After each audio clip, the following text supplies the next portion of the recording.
Welcome to Creating America, the documents and speeches that shaped the United States. I'm Will Sarris.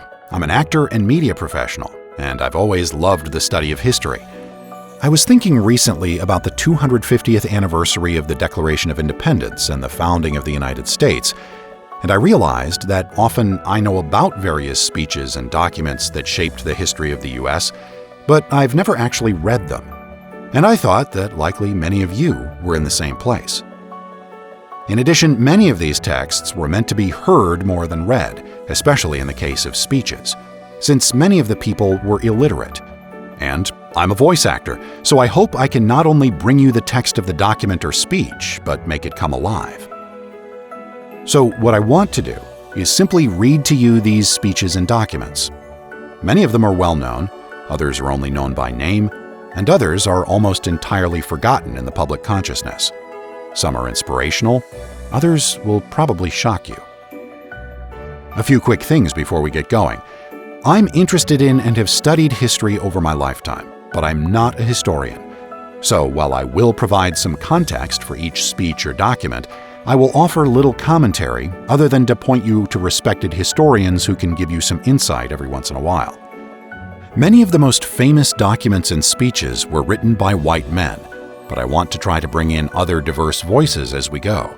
The country has always benefited from a diversity of opinions, and that should be reflected here. So I've tried to organize this somewhat chronologically. However, I'm sure I'll miss things that many of you think are relevant or that I simply don't know exist.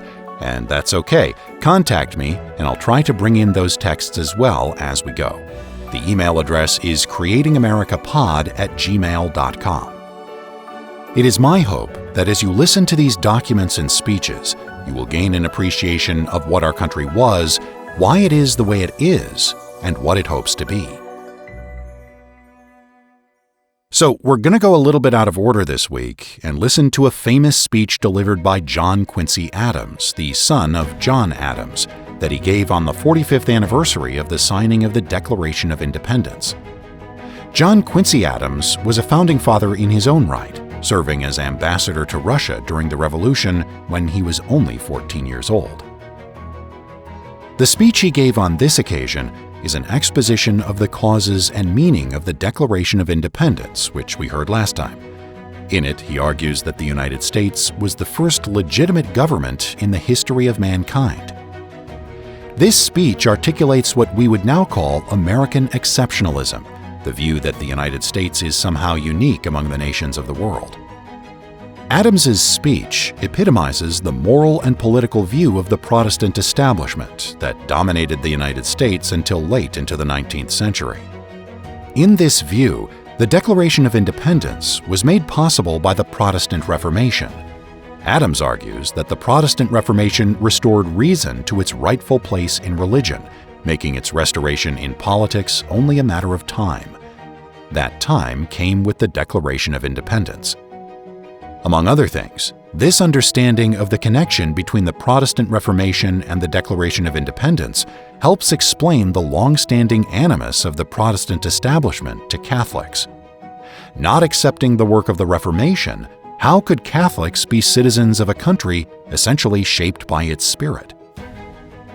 In many ways, the United States is or was exceptional, and in other ways it's not. It's worth hearing what John Quincy Adams had to say, as this speech had an impact throughout the next century and beyond.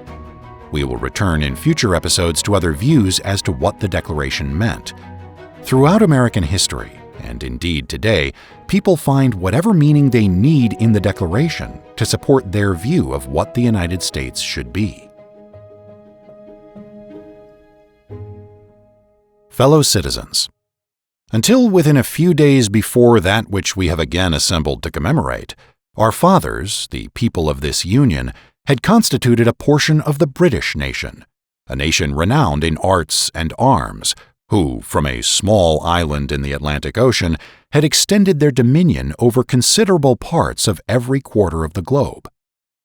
Governed themselves by a race of kings whose title to sovereignty had originally been founded on conquest, spellbound for a succession of ages, under that portentous system of despotism and of superstition which, in the name of the meek and humble Jesus, had been spread over the Christian world, the history of this nation had, for a period of 700 years, from the days of the conquest till our own, exhibited a conflict almost continued between the oppressions of power and the claims of right.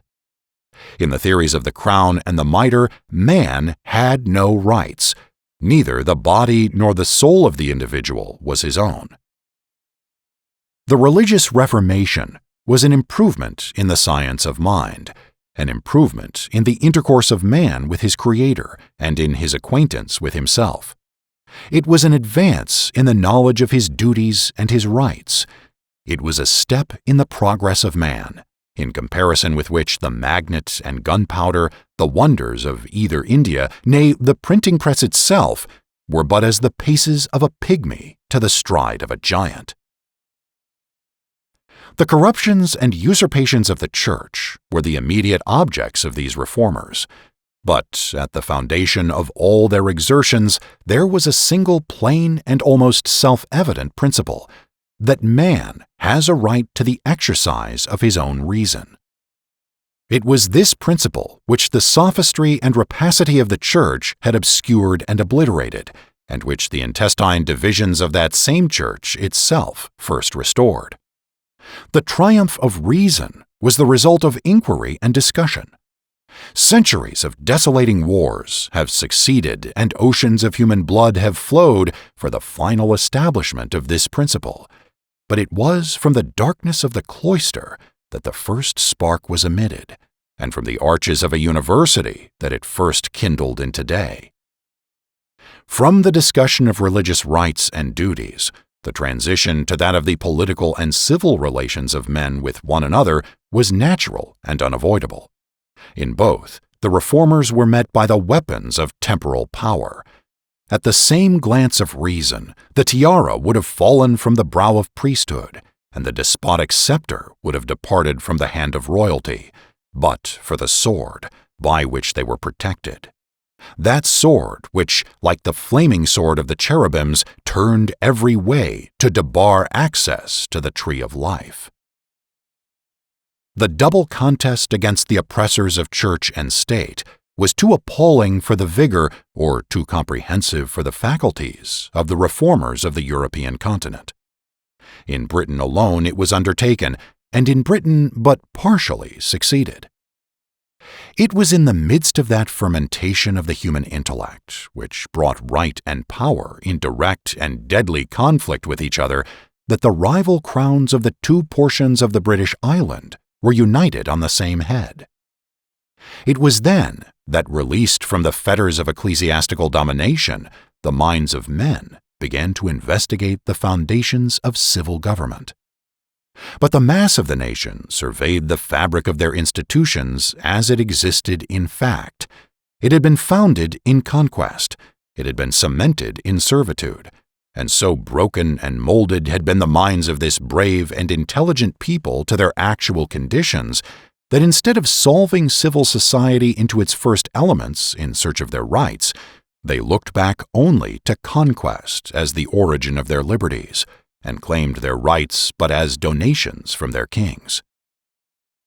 This faltering assertion of freedom is not chargeable indeed upon the whole nation.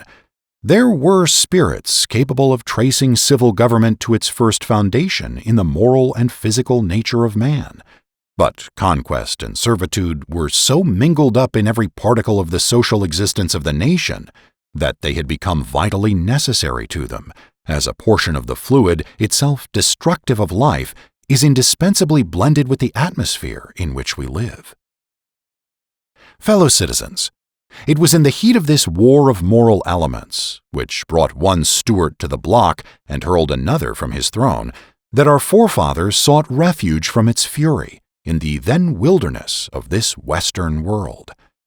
They were willing exiles from a country dearer to them than life, but they were the exiles of liberty and of conscience, dearer to them even than their country.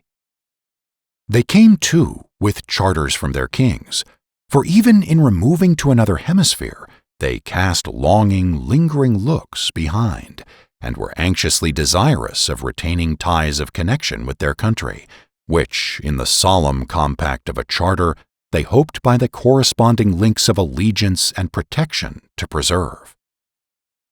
But to their sense of right, the charter was only the ligament between them, their country, and their king.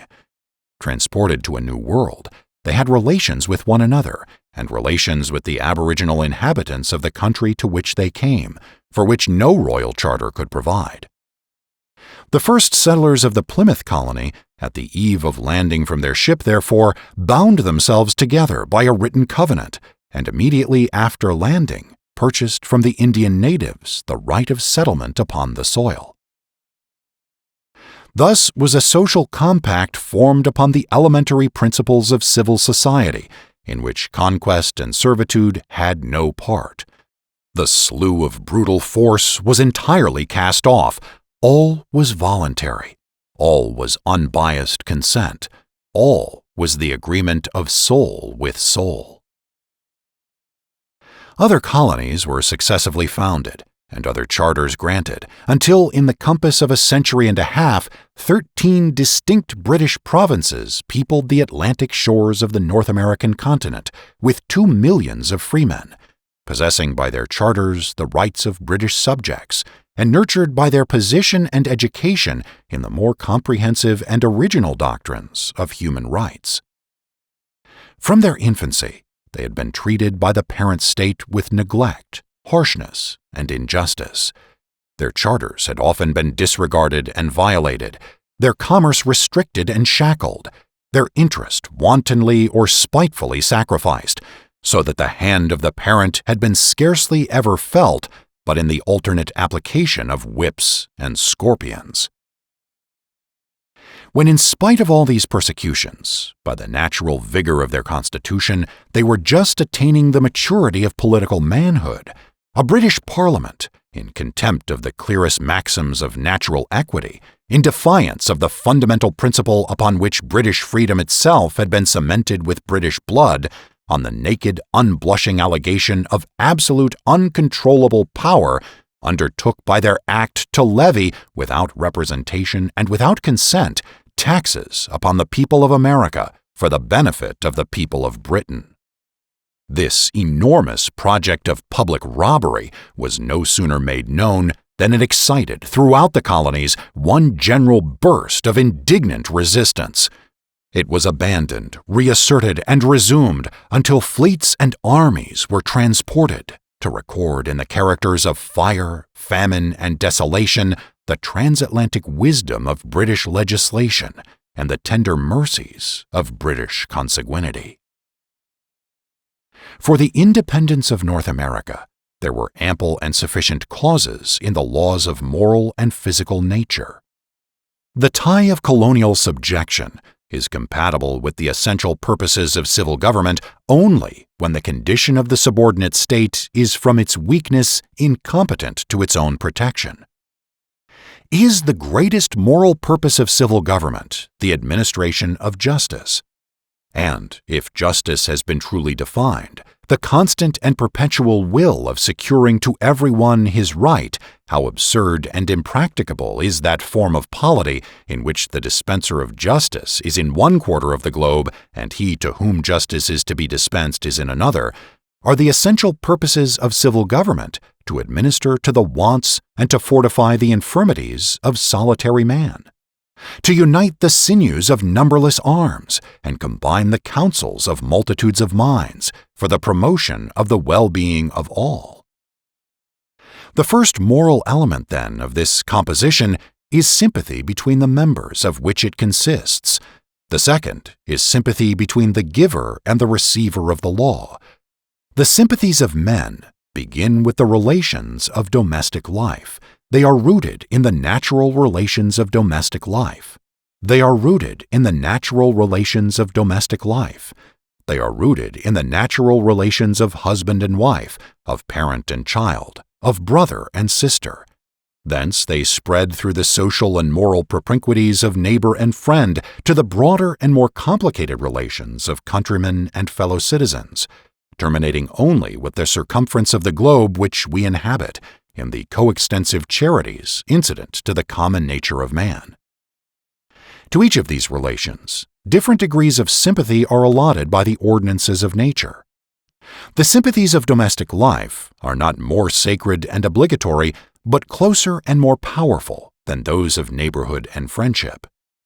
The tie which binds us to our country is not more holy in the sight of God, but it is more deeply seated in our nature, more tender and endearing, than that common link which merely connects us with our fellow mortal man. It is a common government that constitutes our country, but in that association, all the sympathies of domestic life and kindred blood, all the moral ligatures of friendship and of neighborhood, are combined with that instinctive and mysterious connection between man and physical nature, which binds the first perceptions of childhood in a chain of sympathy with the last gasp of expiring age, to the spot of our nativity and the natural objects by which it is surrounded. These sympathies belong and are indispensable to the relations ordained by nature between the individual and his country. They dwell in the memory and are indelible in the hearts of the first settlers of a distant colony. These are the feelings under which the children of Israel sat down by the rivers of Babylon and wept when they remembered Zion. These are the sympathies under which they hung their harps upon the willow, and instead of songs of mirth, exclaimed, "If I forget thee, O Jerusalem, let my right hand forget her cunning." But these sympathies can never exist for a country which we have never seen. They are transferred in the hearts of succeeding generations from the country of human institution to the country of their birth, from the land of which they have only heard to the land where their eyes first opened to the day. The ties of neighborhood are broken up, those of friendship can never be formed with an intervening ocean, and the natural ties of domestic life, the all-subduing sympathies of love, the indissoluble bonds of marriage, the heart-riveted kindliness of consanguinity, gradually wither and perish in the lapse of a few generations. All the elements which form the basis of that sympathy between the individual and his country are dissolved. Long before the Declaration of Independence, the great mass of the people of America and of the people of Britain had become total strangers to each other. The sympathies, therefore, most essential to the communion of country were, between the British and American people, extinct. Those most indispensable to the just relation between sovereign and subject had never existed and could not exist between the British government and the American people. The connection was unnatural, and it was in the moral order, no less than in the positive decrees of Providence, that it should be dissolved. Yet, fellow citizens, these are not the causes of the separation assigned in the paper which I am about to read. The connection between different portions of the same people, and between a people and their government, is a connection of duties as well as rights. In the long conflict of 12 years which had preceded and led to the Declaration of Independence, our fathers had been not less faithful to their duties than tenacious of their rights. Their resistance had not been rebellion. It was not a restive and ungovernable spirit of ambition bursting from the bonds of colonial subjection.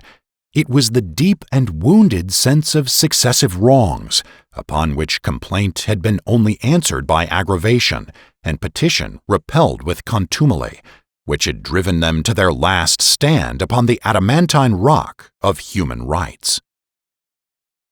It was then 15 months after the blood of Lexington and Bunker's Hill, after Charlestown and Falmouth, fired by British hands, were but heaps of ashes, after the ear of the adder had been turned to 2 successive supplications to the throne, after 2 successive appeals to the people of Britain as friends, countrymen, and brethren, to which no responsive voice of sympathetic tenderness had been returned, then it was that the 13 united colonies of North America, by their delegates in Congress assembled, exercising the first act of sovereignty by a right ever inherent in the people, but never to be resorted to save at the awful crisis when civil society is solved into its first elements, declared themselves free and independent states, and 2 days afterward, in justification of that act, issued this declaration. Adams here read the Declaration of Independence, which you can hear me read in the podcast episode previous to this if you'd like. The interest, which in this paper has survived the occasion upon which it was issued, the interest which is of every age and every clime, the interest which quickens with the lapse of years, spreads as it grows old, and brightens as it recedes, is in the principles which it proclaims. It was the first solemn declaration by a nation of the only legitimate foundation of civil government. It was the cornerstone of a new fabric, destined to cover the surface of the globe. It demolished at a stroke the lawfulness of all governments founded upon conquest. It swept away all the rubbish of accumulated centuries of servitude. It announced in practical form to the world the transcendent truth of the unalienable sovereignty of the people. It proved that the social compact was no figment of the imagination, but a real, solid, and sacred bond of the social union. From the day of this declaration, the people of North America were no longer the fragment of a distant empire imploring justice and mercy from an inexorable master in another hemisphere. They were no longer children appealing in vain to the sympathies of a heartless mother, no longer subjects leaning upon the shattered columns of royal promises and invoking the faith of parchment to secure their rights. They were a nation asserting as of right and maintaining by war its own existence. A nation was born in a day. How many ages hence shall this their lofty scene be acted o'er, in states unborn, and accents yet unknown? It will be acted o'er, fellow citizens, but it can never be repeated.